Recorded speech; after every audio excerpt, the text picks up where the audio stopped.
I didn't scream. I didn't cry. I just grabbed my thin coat, covering the new bruise on my collarbone, and closed the door. That night, my son, the one who swore I was his whole world, landed his first punch. It was also his last. 2 days later, his mansion was as silent as a museum exhibit that had been cleared out. You want to know what I did in those 48 hours? Fine. Just remember, I didn't touch any children, and everything I did was perfectly legal. My name is Ruth Marlowe. I am 62 years old, a widow, and I live in Savannah Ridge, Georgia. My days are structured by the quiet, orderly hum of the Horizon County Archive, where I work part-time cataloguing the lives of others. The dust and the silence are my companions. My son is Trent Marlowe. He is 34, and he is a star architect at Northwind Urban Design. He builds gleaming towers of glass and steel that win awards and get his picture in magazines. His wife, Sienna Hart, is sharp in a way that cuts. She is all polished ambition and calculated smiles. They live in a mansion at Riverbend, a place Trent designed himself. With windows so large, they seem to erase the boundary between inside and out. The party was a celebration for a new project Trent had landed. My invitation was an afterthought, a text from Sienna. Come by around 9, Mum. After the main rush, it will be less tiring for you. I arrived at 9:30. The house was loud, spilling light and music onto the expensive, manicured lawns. I felt small in my simple dress. I went to the kitchen, a vast expanse of white marble and stainless steel, to get a glass of water. By the built-in wine fridge, a stack of receipts was piled carelessly. My name, printed clearly, caught my eye. Ruth Marlowe. It was the supplementary credit card Trent had insisted I get years ago. Just for emergencies. Mum. I picked up the top slip. $22,000. Italian lounge chairs. I frowned. I picked up the next. $8,000. Rare wine for the party. My stomach tightened. I sifted through more. A sculpture, a silk rug, another set of lights. Sienna found me there, holding the paper slips. She laughed, a sound like ice cubes rattling in an empty glass. Mum, you look so serious. Just relax. Sienna, these are on my card. Of course, she said, taking the slips from my hand and tossing them back on the counter. Trent landed the biggest contract of his career. We're celebrating. It's just money. It all gets sorted out in the end. She patted my arm and glided back to her guests. I waited. The last glossy car crunched gravel in the driveway around 1 a.m. The house finally fell quiet, smelling of stale champagne and expensive perfume. Trent was in the living room, undoing his cuffs, his face flushed with alcohol and success. We need to talk about the card. Trent, I said. My voice was quiet, but it cut through the silence. Not now. Mom? He sighed. I'm exhausted. It was a huge night. You used my card for the party, for furniture. Sienna appeared in the doorway, already in a silk robe. Oh my God. Trent. She's obsessed. Just handle it so we can go to bed. He turned on me, his patience snapping. What does it matter? It's just a card. It's all our money. Isn't it one big family pot? It is not, I said, my voice staying level. It is my card, tied to my accounts. I want to see the full statement. Trent's face changed. The celebrated architect vanished, and a petulant, angry boy took his place. You want to see what he spat? After everything I do, are you accusing me of something? I am asking to see my credit card statement. He stepped toward me, his 6-foot frame towering. You have no idea the pressure I am under. This house, this life. It doesn't just happen on its own. I know what my signature looks like. Trent. And I know I didn't sign for $22,000 worth of Italian chairs. He cursed. A sharp, ugly word I had never, ever heard him use toward me. He shoved me. It was not a stumble, not an accident. It was a hard, two-handed push that sent me backward. I hit the edge of the marble fireplace surround. The stone bit hard into my spine. I gasped. The air knocked out of me. I looked at his face, contorted with a rage I did not recognize. He was a stranger. You ungrateful, he started. Then came the slap, open-palmed, fast, and shockingly loud in the quiet room. It snapped my head to the side. The shock was a white, cold flash, followed by a screaming, throbbing heat in my cheekbone. The silence that followed was absolute, heavier than the marble. Trent stared at his own hand, his mouth slightly open, as if he didn't know how it had gotten there. I did not cry. I did not raise my voice. I did not touch my face. I straightened my shoulders, a movement that sent a sharp pain through my back. I looked past him, at the dark, floor-to-ceiling window, which reflected the scene back at us, distorted and cold. I walked past him into the grand foyer. The expensive track lighting watched me. My thin coat was on a hook. My leather gloves sat on the console table. They were silent witnesses. "Mum?" he started, his voice finally cracking. I didn't mean..." I pulled the coat on. My movements felt stiff, robotic. The fabric slid over the spot on my collarbone where he had shoved me. I opened the front door, the expensive, heavy oak door that weighed a ton. I pulled out my phone. I ordered a car. I stepped out into the humid Georgia night. I closed the door behind me. Not a slam. Just a final, soft click. I did not report it to the police. Not yet. The ride home was silent. The driver was young, his radio playing low. He probably thought I was just another tired old woman coming home late from her rich son's house.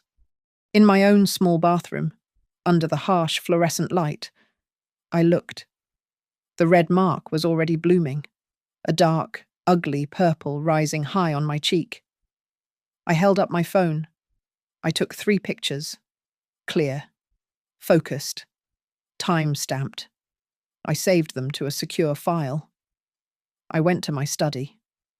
On my desk was an old, framed mirror my husband Albert had given me, back when we had nothing. It had a small crack in the lower right corner. I carefully removed the mirror from its frame. I set the cracked glass flat on the desk, right next to my keyboard. A witness. A reminder of a fracture. I would not be speaking to Trent.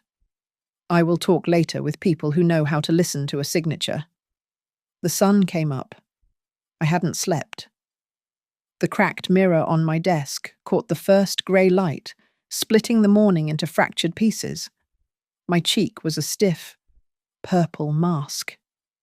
I made coffee, black, and sat down at my desk. My work at the Horizon County Archive was about cataloguing the past. My work this morning was about correcting the present. I unlocked the bottom drawer of my filing cabinet. This was my personal archive. Meticulous, ordered, complete. I pulled the file labelled Marlowe, Trent, Financial. I started with the credit card statements, 12 months of them. I laid them out in a grid on my dining table. The small, Emergency charges of the past year, a few hundred here. 1,000, there looked different now. They were not emergencies. They were practice. They were appetizers for the main course. I found the original co-sponsorship agreement for the card. I had signed it 5 years ago. I read every line of the fine print I had ignored back then. I was fully liable.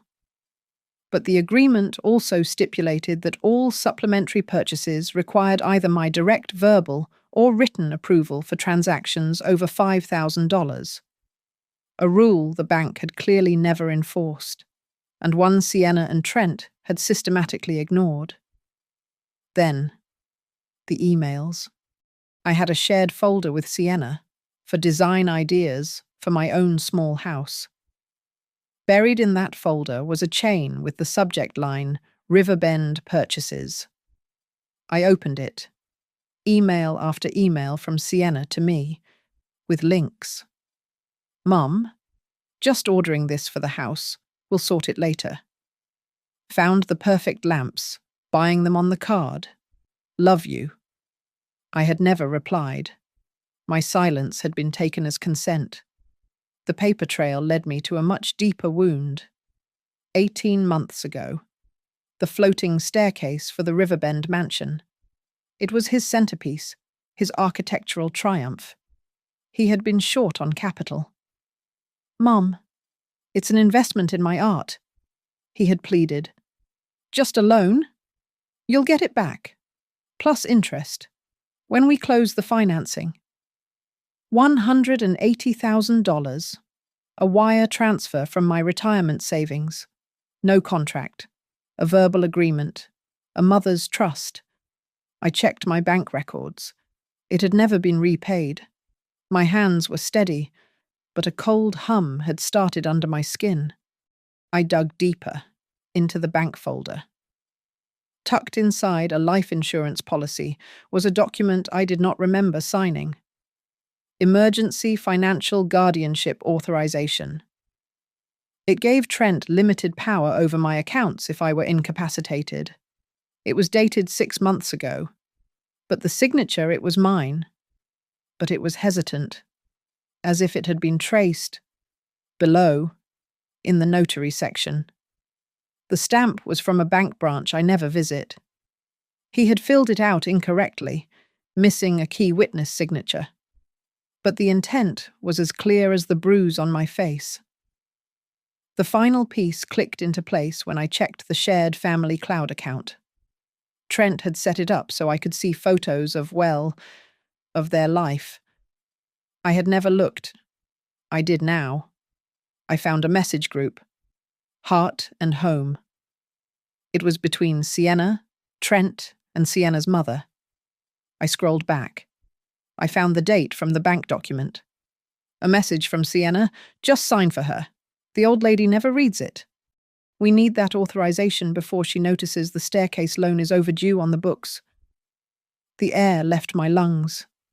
The old lady. I did not pause. I did not allow the pain to settle. I took out 3 new, identical USB drives, black, encrypted. I began to scan. Every statement, every email, every bank transfer, the photo of my face, the screenshot of the Heart and Home text message. I copied the data meticulously. 1, 2, 3 times. The first drive went into a small, padded envelope. My neighbor, Grace LaSalle, is an estate lawyer. She is quiet, sharp, and wakes up before dawn. I walked across the street, in the early morning fog, and slid the envelope through her mail slot. The second drive went to the post office. I rented a small, secure box. I placed the drive inside and locked it. A backup, in case of fire, in case of anything. The third drive I put on a simple chain, and I tucked it under my shirt. I called Rose Pearson, my oldest friend from the church choir. "Rose," I said, my voice perfectly calm. "I am just fine. I am just calling to get my affairs in order. Could you do me a favor and write down that I spoke to you, that I sounded clear, and that it is 8:15 in the morning." She was confused, but she agreed. A verbal witness, proof of my sound mind. Then, I took out a yellow legal pad and a pen. I drew 2 lines, creating 3 columns. Column 1. Ruth's assets. My house, paid in full, my pension, my remaining savings. Column 2. Trent's assets. The Riverbend mansion, his company shares, his cars. Column 3. Contested. This column was long. The Italian furniture, the rare wine, the sculpture, the rugs. And at the bottom, I wrote $180,000 loan unpaid. I looked at the list. My phone buzzed on the desk. A text from Trent. "Mum, please call me. I am so sorry. I don't know what happened." Another. Sienna. "Ruth, you are overreacting. Trent is beside himself. Come back so we can talk." I silenced the phone. I would not be going back. I would not be talking. My strategy was set. There would be no emotional confrontations, no tearful reconciliations in the marble foyer. I would not speak to them at all. I would only speak through contracts, through notarized letters, and through the power of a subpoena. I started my 48-hour clock. The bruise on my cheek had turned a deep, sickly yellow at the edges. It was my timeline. The first move was not about revenge. It was about containment. I was at Grace LaSalle's office before she had her second cup of coffee. She had already read the contents of the USB drive. Her face was granite. We didn't waste time on sympathy. At T-minus 48 hours, I signed the amendment to my living trust. My previous instructions, leaving everything to Trent, were voided. The new terms were clean. 50% of my entire estate would be bequeathed to the Evergreen Women's Shelter, a place for women who had to leave in the middle of the night with nothing. The remaining 50% would be held in a discretionary trust, managed by Grace, for my own care. Trent was, for the time being, removed as a beneficiary. He would inherit nothing but the consequences. At T-minus 44 hours, Grace finalized the petition for a temporary protective order. It was not based on my fear, though a cold knot of it sat in my stomach. It was based on the physical fact of the assault. The petition included the time-stamped photographs of my face, a doctor's preliminary report on the bruising, and an emergency motion to freeze all access to the supplementary credit card. While Grace filed the petition electronically with the court, I made my call. T-minus 40 hours. I spoke to the district manager at my bank, a woman I'd known for 15 years. I used the words elder abuse and fraudulent signature authorization. The professional courtesy in her voice evaporated, replaced by cold alarm.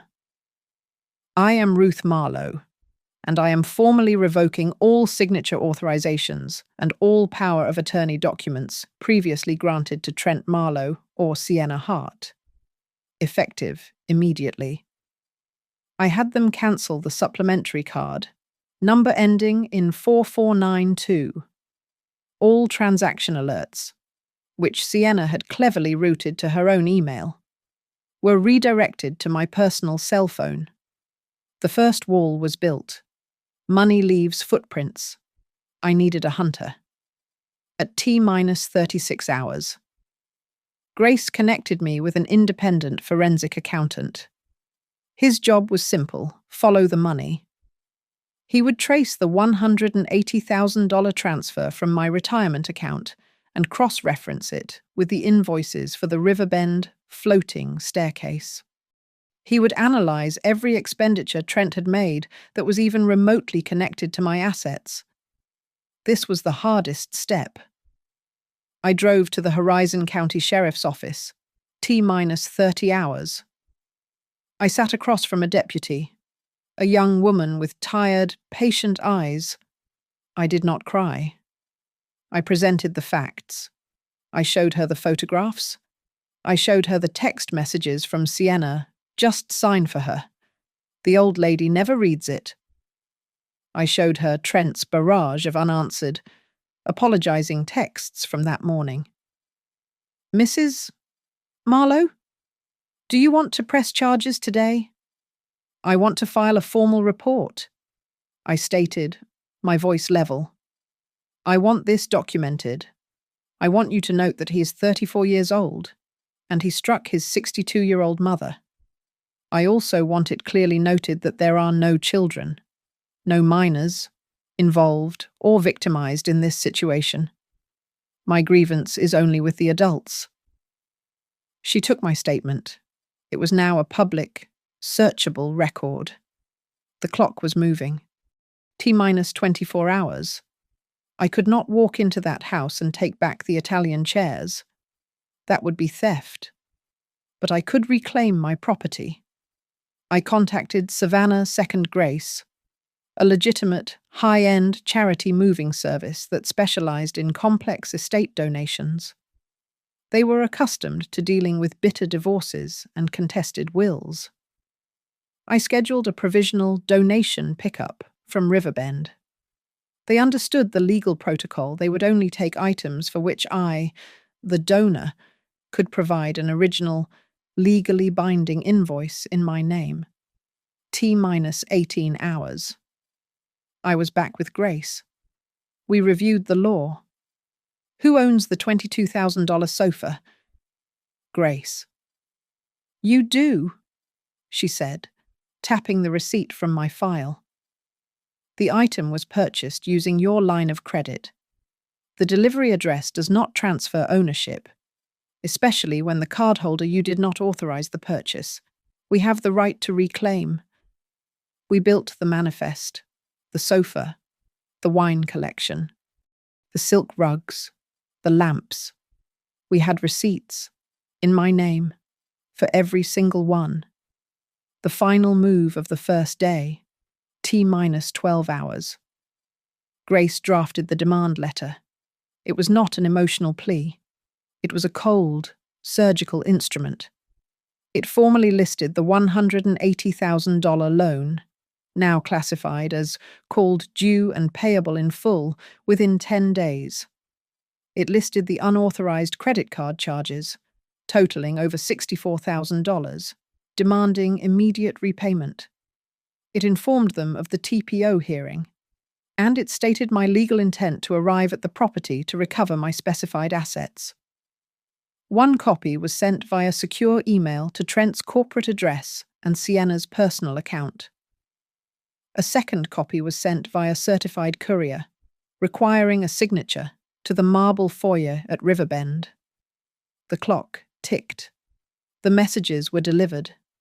They now knew I was not just silent. I was armed. The first victory was silent, and it arrived on a truck. It was a refrigerator. Not just a refrigerator, but a $22,000 smart refrigerator. It was 6 feet wide, brushed stainless steel, with a screen that could order groceries and play music. It was a monument to a life of effortless consumption, and it was the last major purchase Sienna had made on my card, just 3 days before the party. I saw the delivery truck rumble down the long, curved driveway of Riverbend. I arrived in my own modest car, just as the 2 delivery men were unstrapping it from the dolly. "Ma'am, we're making a delivery for Marlowe," one of them said. "I am Ruth Marlowe," I replied, stepping out of my car. I was not carrying a purse. I was carrying a file folder. Sienna must have heard the truck, because the heavy front door swung open. She was in a cashmere lounge set, her face bright with anticipation. When she saw me, her smile froze, cracking at the edges. "What are you doing here?" she snapped. I ignored her. I addressed the delivery manager.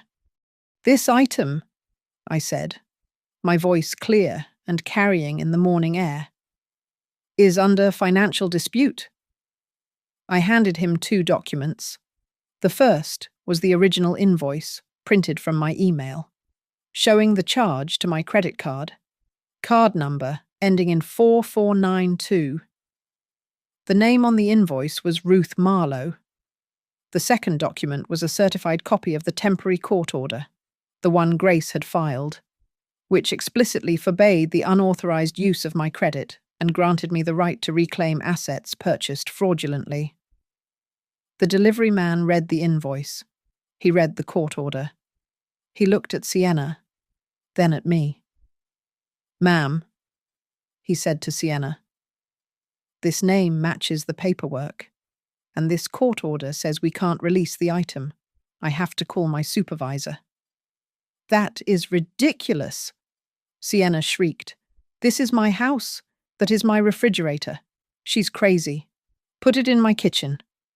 The man held up his hand. "I can't, ma'am. This is a legal order. Our policy is to return the item to the warehouse until the dispute is settled." He and his partner began strapping the appliance back onto the dolly. "Trent!" Sienna screamed, running back into the house.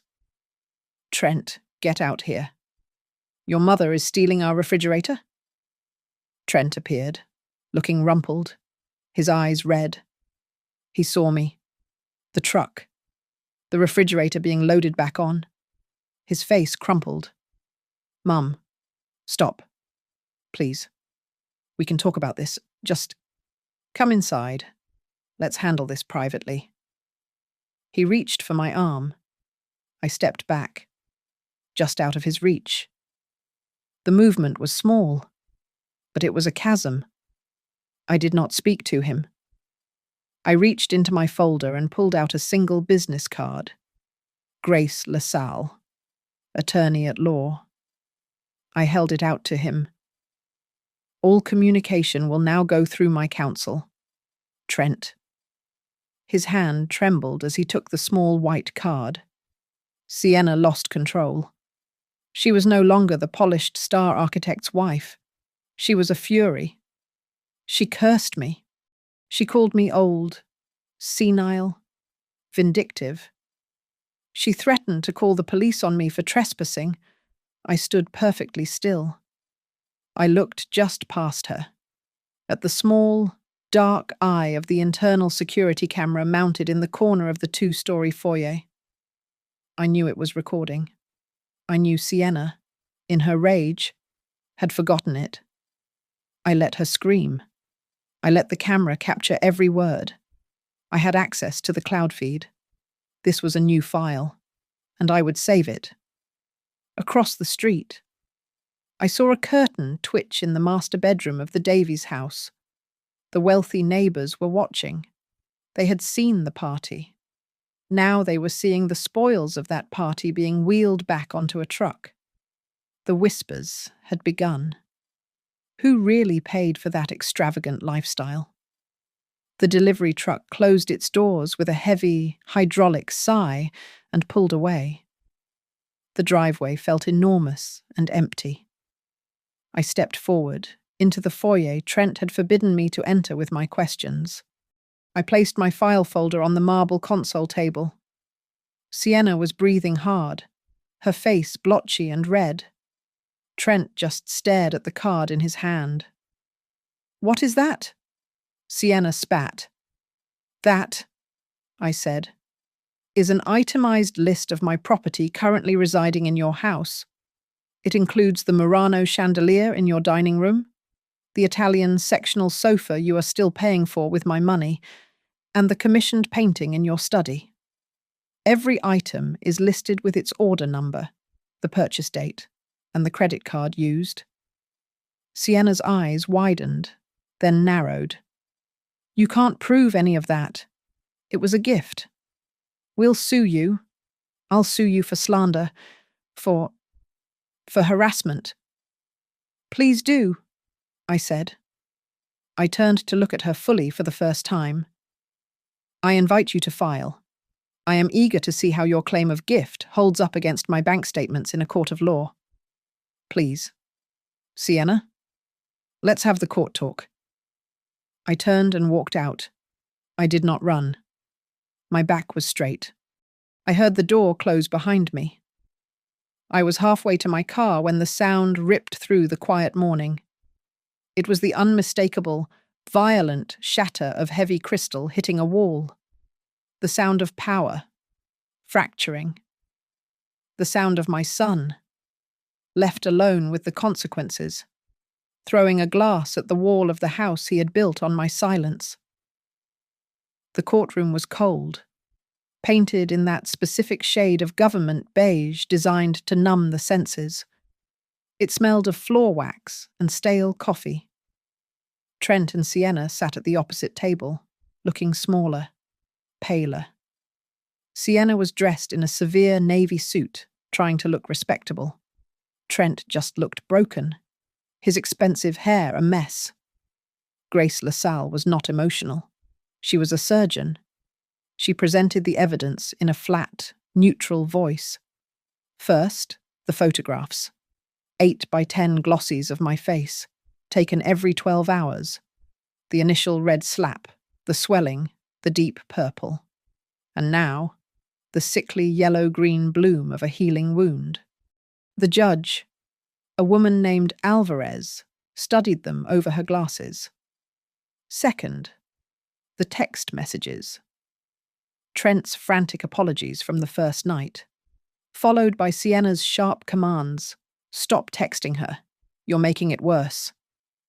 Then Trent's own turn to anger when I didn't reply, "Fine. Don't call me. Don't call me Mom anymore." Grace read that one aloud. Third, the video file from the foyer camera. We watched it on the courtroom monitors. There was Sienna, pacing, her voice sharp and ugly, screaming words I had not even registered at the time. Vindictive old hag. Stealing our refrigerator. And there I was, silent, holding out Grace's business card. The judge watched my stillness. Then she watched Sienna's rage. The contrast was devastating. "The petition for a temporary protective order is granted," Judge Alvarez said, her voice sharp. 14 days. Mr. Marlowe, you will stay 500 yards away from Ms. Marlowe's person, her home, and her place of employment. You will surrender your passport to the court clerk by 5 p.m. today. Sienna let out a choked sound. Trent's work, his starchitect status, required international travel. This cut him off at the knees. Furthermore, Grace continued, we have confirmation from the bank. The supplementary card is closed. The bank's fraud department has opened an investigation into the unauthorized power of attorney documents and the pattern of high-value spending. This was not just family drama anymore. This was a potential crime. Now, Your Honor, to the matter of the assets. Grace taped a large printout to an easel. It was the money map the accountant had prepared. It was a simple, brutal flowchart. A red line went from my retirement account to a building supplier for $180,000. Blue lines went from my credit card account to invoices for a Murano chandelier, an Italian sofa, a $22,000 refrigerator, and a collection of rare wines. Your Honor. Trent's lawyer stood. Mrs. Marlowe has been a generous mother. These items were clearly gifts, part of her support for her son's success. Sienna nodded vigorously. She gave them to us. She loved that we were doing so well. She's just angry about the argument. A $180,000 gift. Your Honor, with no gift tax return filed. Grace counted smoothly. A $22,000 sofa gifted via a supplementary card the primary owner was not aware was being used. Mrs. Marlowe? The judge turned to me. Her eyes were not unkind, just tired. "This is a family matter that has escalated. What is it you are asking for? Do you want your son prosecuted?" I stood. My voice was low, but it did not tremble. "Your Honor, I do not want jail for my son. I want boundaries. I am a 62-year-old woman. I have a right to my own property, and I have a right to be safe from physical violence. I am asking the court to enforce the boundary I can no longer enforce myself." "The items were gifts." Sienna burst out, unable to stop herself. "She's lying. She's just trying to destroy us." Grace waited for Sienna's lawyer to quiet her. Then she turned to the monitor. "Your Honor, I submit this final piece of evidence, taken from the defendant's own text message group, Heart and Home." The screen lit up with the screenshot. Sienna's words to Trent, 6 months prior. "Just sign for her. The old lady never reads it."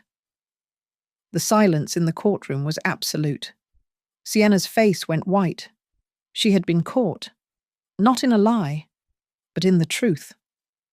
The judge looked at the screen, then at Sienna, then at me. "The old lady," she repeated softly. She turned back to her desk and stamped the paper in front of her. "This court finds there is significant dispute of ownership. I am ordering a full inventory of the Riverbend property to be conducted by a civil marshal. Furthermore, this court grants the plaintiff's motion for temporary asset recovery." She looked at me. "Mrs. Marlowe, you and your authorized agents, accompanied by the marshal, are legally permitted to retrieve and place into bonded storage all assets for which you can provide a primary invoice in your name. Pending a final arbitration hearing, the marshal will oversee the process to ensure only the disputed items are taken." It was done. I had the order. I had the right. The signatures on the receipts, the ones Sienna thought I would never read, were about to bite back. The sound of the moving truck was different this time. It was a 20-foot box truck, and it was followed by a county car. The civil marshal, a man named Deputy Kearns, was all business. He met me at the curb. "Mrs. Marlowe," he said, nodding. He was holding my court order. We walked to the door. Trent opened it before we could knock. He looked like he hadn't slept in days. Sienna was behind him, her phone in her hand, already recording. "You can't do this," Sienna said, her voice tight, aimed at her phone's camera. "This is harassment. My mother-in-law is abusing the system to steal from us." Deputy Kearns stepped in front of her. "Ma'am, I am an officer of the court. You are welcome to record, but you will not interfere with the execution of this legal order. Please step back." He turned to the movers. "Proceed." They were fast. They were not decorators. They were surgeons. They had my itemized list, each entry cross-referenced with an invoice number. The marshal placed red evidence seals on the doors to the rooms we were not permitted to enter. The nursery, the master bedroom. "These areas are not in dispute," he announced. Then, they began on the living room. The $22,000 Italian sofa was wrapped in plastic. The Persian rug, the one Sienna had boasted was worth $30,000, was rolled up, revealing the pale, perfect wood floor beneath. Sienna was live streaming, narrating a story of persecution. "Look at this. Look what she is doing to her only son. She is taking everything." A mover, holding the invoice sheet, simply tagged the sofa with a sticker. "Item, Chateau 1, R. Marlowe." They moved to the dining room. The Murano chandelier, a cascade of glass crystals, was the next target. It took 3 men and a specialized crate. As they lowered it, The room grew visibly darker, colder. "Mom," Trent said, his voice cracking. He wasn't looking at me, but at the empty space where the light used to be. "This is our home." They took the grand piano from the music room, the one Trent never played. They emptied the temperature-controlled wine cellar, bottle by bottle. Using my receipt from the distributor, each item was checked off, labeled, and loaded onto the truck. Trent finally broke. He sank onto the bottom step of his floating staircase, the one built with my $180,000. He put his head in his hands. Then he looked up at me, his eyes pleading, raw. "Mum, please, stop them.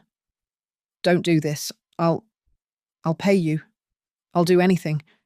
Please don't do this." He actually knelt on the marble floor. I looked down at him, the architect, brought to his knees in his own monument. "I am not doing anything." "Trent," I said. My voice was quiet, but it cut through the sound of the dolly wheels. "I am stopping. I am stopping being your bank. This is just the account being balanced." Sienna stopped recording. She was on the phone, her voice high.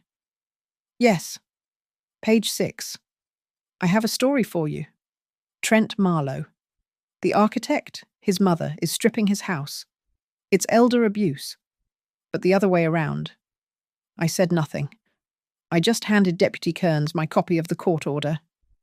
He showed it to the curious neighbour who had walked onto the lawn, phone outstretched. The neighbour stopped filming and slowly backed away. The rumour mill was churning, but the facts were on my side. It took 4 hours. The great room echoed.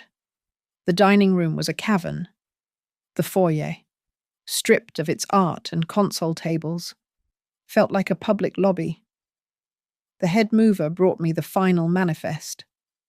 Total items, 28. All accounted for. Sign here, ma'am, for temporary impound. I signed. He then took a second copy of the manifest and handed it to Trent. "This is your receipt, sir. It details every item removed and the storage location. Full transparency." Trent stared at the paper as if it were written in a language he could not understand. The team loaded the final crate. The heavy steel door of the box truck rolled down with a deafening, final clang. Deputy Kearns tipped his hat. "We're clear here, Mrs. Marlowe." I walked out. I did not look back at Sienna, who was weeping silently with rage, or at Trent, who was still sitting on the stairs in his empty house. The gates of Riverbend closed behind me. I looked in my rearview mirror, on the expansive back patio. The sun hit the spot where the massive Persian rug had been. The protected wood was pale, surrounded by a rectangle of darker, sun-faded stone. It was a perfect outline of what was missing. It looked like a long, fresh scratch on the surface of his honor. I sent one text message, to Trent's personal phone. Not from my phone, but through Grace's secure messaging service. It was an invitation. "Dinner, 8 p.m., the Riverside Diner. Come alone." The diner was cheap, smelled of fried fish and old coffee, and had cracked vinyl booths. It was where his father, Albert, and I used to go when we were young and had nothing but plans. The Formica table was cold. Trent slid into the booth opposite me. He looked 10 years older. The temporary protective order meant I had to be the one to initiate contact in this neutral space. He didn't speak. He just watched me. His hands clasped so tightly on the table his knuckles were white. A waitress came by. I ordered a black coffee and a grilled cheese. Trent just shook his head, then mumbled, "Coffee. Same." We sat in silence. The clatter of plates and the low murmur of other diners filled the space. I didn't ask how he was. I didn't mention the house, the truck, or the court order. "Your father," I began, my voice even. Hated confrontation. You get that from him. He wanted everyone to be happy, all the time. Trent looked up, surprised. One night, his own brother, your Uncle Mike, came over asking to borrow money for the third time that year. For some foolish idea. Albert was sweating, pacing, trying to figure out how to say no without offending him. I finally told Mike no, and Mike stormed out. I sipped my coffee. Later that night, Albert told me I was too hard. I told him he was too soft. He thought about it for a long time. Then he said, "You're right. Kindness doesn't mean having no borders. Ruth, it just means your borders should be polite." He always remembered that, but he was never good at building them. I looked at Trent. "I am?" I reached into my bag. I pulled out 2 standard, white business envelopes. They were not thick. I slid them across the table. They sat on the formica between us. "Those are your 2 paths, Trent," I said. "This is not a negotiation. This is a choice." He looked at them, then at me. Envelope A is a settlement agreement. You will agree to a repayment plan for the $180,000 loan and the $64,000 in fraudulent charges, a total of $244,000. The payments will be structured over 48 months. You will sell your cars and your watch collection for the down payment. It also stipulates you must enter mandatory, individual therapy for anger management and financial ethics. You will provide me with proof of attendance. His face was pale. And B. Envelope B is my instruction to Grace LaSalle to proceed with a full civil lawsuit. We will ask for the $244,000, plus punitive damages, plus all legal fees. We will subpoena your business partners at Northwind Urban Design. We will enter the Heart and Home text messages and the security video into public record. We will discuss the fraudulent signature on the bank forms in open court. I leaned back to let the waitress set down my grilled cheese. "I am not asking for jail, Trent," I said, cutting the sandwich in half. "I am not asking the DA to pursue criminal charges for the assault, though I have the right. I am asking for accountability. You built a life on my money and my silence. Envelope A is how you pay back the money. Envelope B is how you pay for the silence." He stared at the envelopes, his coffee untouched. His first question was not about himself. "What about Sienna?" he whispered. "Sienna made her choices," I said. "This is about you, what you did, what you allowed, what you owe. Whether your marriage survives this, that is your choice, Trent, not mine." He opened envelope A. He read the terms. His hands were shaking. He pulled a pen from his jacket pocket, the expensive kind he always carried. He initialed the first page. He signed the last. But he did not slide it back to me. He held it. He was looking at the signature, his own name. The waitress came back, holding our bill. "It's all set, honey," she said to me. "I haven't paid," I said, reaching for my bag. "No," she said, tapping the bill. "The older couple in the corner booth. They left this for you." She handed me the small guest check. On the back, in the shaky handwriting of the elderly, someone had scribbled a note. For a mother resetting her borders. The couple was already gone. I looked at Trent. He had seen the note. His face flushed with a shame so deep it looked like a physical pain, worse than any bruise I carried. He held the signed agreement in his hand. He still didn't give it to me. I did not ask for it. I stood up, leaving my half-eaten sandwich. "The day after tomorrow, I will come to Riverbend," I said.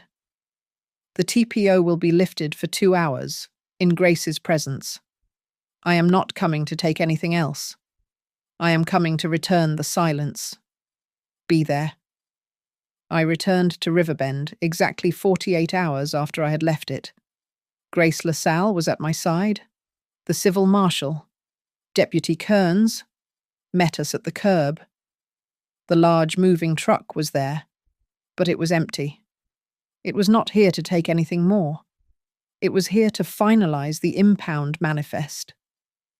Trent opened the door. He was in the same clothes he had worn to the diner. They were wrinkled, and he looked like a man who had been folded and discarded. He stepped aside, his hand falling from the doorknob. He didn't speak. He just held the door open. Sienna was gone. Her low-slung, pearl-white sports car was missing from the 3-car garage. Her personal safe, tucked behind a painting in the master closet, was open and empty. We would learn later, through banking notifications, that she had transferred her precise legal half of their joint savings account to an offshore bank at 3 in the morning and then vanished. I stepped into the foyer. The house was cold. The living room, which the movers had stripped of my property, was now an echoing cavern. The expensive Italian marble, once warmed by the colours of the Persian rug, was just a pale, cold floor. My heels clicked on the stone. The sound was sharp, accusatory. Click, clack, click. It was the only sound. This house, built to absorb the noise of parties, of success, of important people, was now just a shell. It was an expensive, hollow drum. Every small noise Grace clearing her throat. The marshal, shifting the leather of his belt, bounced off the 30-foot ceilings and returned to us, amplified and lonely. I walked past the dining room, dark and skeletal without its chandelier. I looked at the main wall in the living room, where their enormous, stylized wedding portrait had hung. The portrait was gone. In its place, taped to the expensive drywall, was a single sheet of paper. It was a final demand letter, printed in stark red ink from a credit card company. It was for a platinum card, issued in Sienna Hart's name only. Deputy Kearns walked the perimeter, as protocol required. He returned from the front gate, holding a scrap of paper. "Ma'am," he said, holding it out. "Found this stapled to the fence post." It was a flyer, printed on cheap, neon pink paper. "Flash estate sale, 1 night only, luxury goods, cash only." It was dated for the previous night, while I was at the diner, offering Trent a choice. Sienna had been at home, executing her own. She had been selling off everything that wasn't bolted down the designer clothes, the kitchenware, the small electronics, liquidating her life into cash, and running. Trent was sitting exactly where I had last seen him, on the bottom step of his floating staircase, the one built with my money. He looked small beneath its soaring, arrogant structure. His head was in his hands. He looked up as I approached. His eyes were red-rimmed, raw, and exhausted. He was holding envelope A, the signed agreement.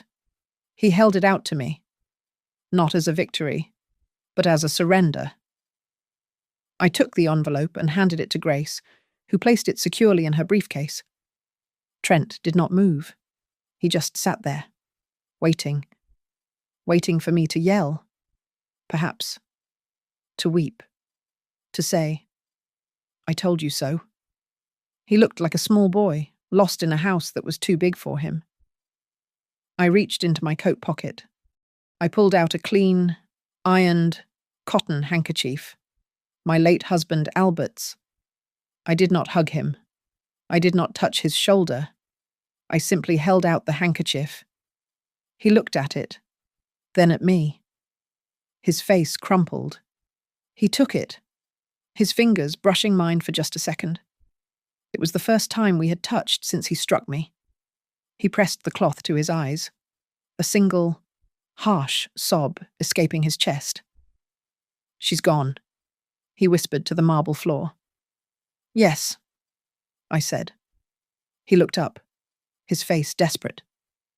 "Mom, I'm so sorry. I don't know." I held up one hand. "Stop. We don't need to post apologies on Instagram. Trent, we don't need public declarations. We have a contract."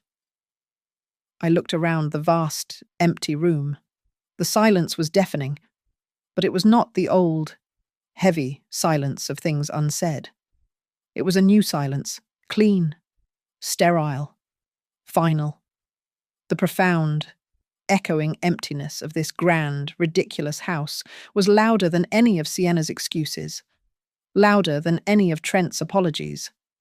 The emptiness was the answer. It was the sound of the bill, finally paid in full. The signing was not done in a cold courtroom, but in Grace's quiet, wood-panelled office. The notary's stamp hitting the paper was a dull, heavy thud. It was the sound of a door locking. The agreement was simple. Trent would liquidate his assets, his remaining car, his collection of valuable watches to make an immediate down payment of $60,000. The remainder, $184,000, would be paid in 48 monthly installments, like a mortgage, an education he had to pay for. The second, non-negotiable clause was therapy. He would attend weekly sessions with a licensed forensic psychologist specializing in impulse control and financial ethics. He was required to provide Grace's office with a signed confirmation of attendance every month, along with his payment. My own finances were also restructured.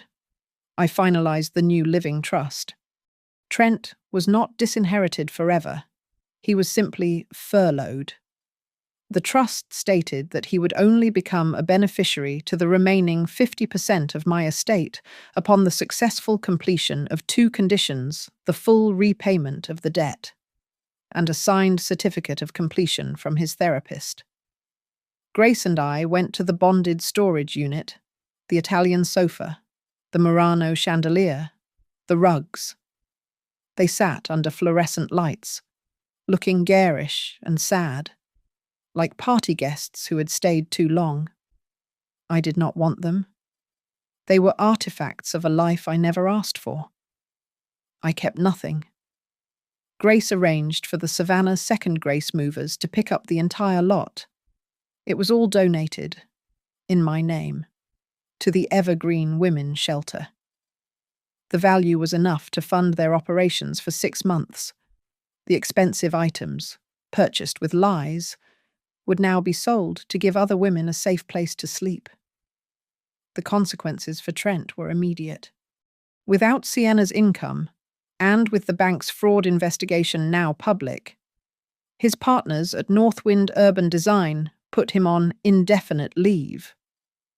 The bank sent a formal warning letter regarding the Riverbend property. The unpaid $180,000 staircase loan was now a lien against the house, and the defaulted credit cards had destroyed his rating. He did not lose the house, but he lost the lifestyle it represented. He sold off 2/3 of the surrounding land to a developer to cover the immediate debts. The grand, sprawling estate was now just a large house on a regular plot, hemmed in by the construction of smaller, cheaper homes. The illusion of grandeur was gone. I went back to work. The quiet stacks of the Horizon County Archive felt like a sanctuary. The smell of old paper and bookbinding glue was a comfort. I did not want to just file other people's pasts. I wanted to create something. I proposed a new project to my supervisor, an oral history archive. The Matron's Ledger, Savannah Women Speak. A project to record the stories of women my age. Women who had lived lives of unseen boundaries, silent sacrifices, and quiet resilience. They gave me the funding. My pain would become a resource. Rose Pearson, my friend from the choir, stopped by my house with a lemon pie. "Well," she said, cutting a slice, "now that you've finished your war, what are you going to do?" "I'm going to work," I said. "Nonsense." She sniffed. "You're going to bake. I'm renting a stall at the weekend market. We're going to sell cakes." I laughed. "What would we call it?" Rose smiled, her eyes twinkling. "Flour, butter, and boundaries." The final clause in the notarized agreement was one I had insisted on, even though it did not apply to my situation. It was a matter of principle. It stated that in all future interactions, the subject of children, any children, present or future, would be held entirely separate from any financial dispute or discussion. Visits, if they ever happened, would not be leverage. Grace had called it the grandmother clause. That night, I opened my journal. I had not written in it since the night of the party. The page was blank. I thought about the emptiness of that house, the victory in court, the quiet satisfaction of the donation. It wasn't triumph. It was just order. I wrote one line. I chose sanity over a loud victory. The final arbitration hearing was not a trial. It was an epilogue. The courtroom was quiet, the air thin. Judge Alvarez, having reviewed all the documents, looked at the notarized repayment agreement, my envelope A. She looked at the donation receipts from the Evergreen Women's Shelter, which confirmed the value of the reclaimed assets. Grace submitted one final discovery, the emails from Sienna's laptop, which Trent had provided. They were correspondence with an online auction house, dated the night I was at the diner with Trent. Sienna had arranged a flash sale of smaller, high-value items, claiming they were part of an emergency divorce liquidation. Ms. Hart is not party to this agreement, Trent's lawyer stated flatly. We are not pursuing Ms. Hart, Grace replied. We are simply demonstrating Mr. Marlowe's good faith. He has separated himself from her actions and is here to take full, individual responsibility for the debt. Judge Alvarez nodded slowly. She stamped the agreement, making it a binding court order. The court ratifies this settlement. The asset forfeiture is complete, and the repayment plan is affirmed. She then looked at Trent, not as a judge, but as a woman. Mr. Marlowe, you have begun to make amends. See that you complete them. We stood in the hallway. The beige walls felt close. Trent turned to me, his face hollowed out, his eyes clear for the first time in years. He took a step, his arms starting to lift. He wanted an embrace. He wanted forgiveness. I did not step back, but I did not step forward. I simply raised my hand, palm facing him. A boundary, a polite, absolute stop sign. His arms fell. The hope in his face did not curdle into anger, as it once might have. It settled into a quiet, painful acceptance. I reached into my coat pocket. I pulled out a single key on a plain metal ring. This is for a small, furnished apartment near the archive, I said. The first 6 months of rent were paid from the initial $60,000, the money from your car. The rest is in an account for your payments. He looked at the key, this small piece of metal. It was not the key to a mansion. It was the key to a room. He closed his fingers around it. "Thank you," he whispered. I nodded once. I saw Riverbend one last time. The bank was showing it in a short sale. The new owners were a young couple with 2 children, and they were already painting over the sterile white walls. The grand, floating staircase looked ridiculous, a monument to nothing. The wind blew through the open front door, and it was just the sound of a breeze passing through an empty shell. It no longer held any power. I found myself thinking of that moment, 2 days after the slap, when the moving trucks had driven away, leaving me on the curb. I remembered standing there, the sound of the diesel engines fading. I had not watched them go. I had turned and walked to my car. I did not look back. On the way home, I stopped at a small market and bought a $2 bunch of carnations. When I got to my house, I filled a simple water glass and put them on my desk, right next to the cracked mirror I had saved. The bright pink flowers were reflected in the fractured glass, a small spot of life in the center of the break. A few days ago, my phone buzzed. First, a notification from my bank, electronic payment received T. Marlowe, installment 1. An hour later, a text message appeared. I just finished my 3rd therapy session. Sienna has filed for divorce from the Cayman Islands. I held the phone for a long time. Then I typed my reply. Keep going. Don't go back to the old bank. I left in silence. Justice arrived in silence. When the sound of the furniture stopped, I heard the biggest thing in my life, the sound of my own boundaries being set. Thank you so much for listening to my story. I'm curious. Where in the world are you listening from? Please let me know in the comments below. Share your thoughts, and let's talk. Don't forget to subscribe to Lily Revenge Stories and like this video. You can also support us by hitting that hype button, so this story can be heard by more people.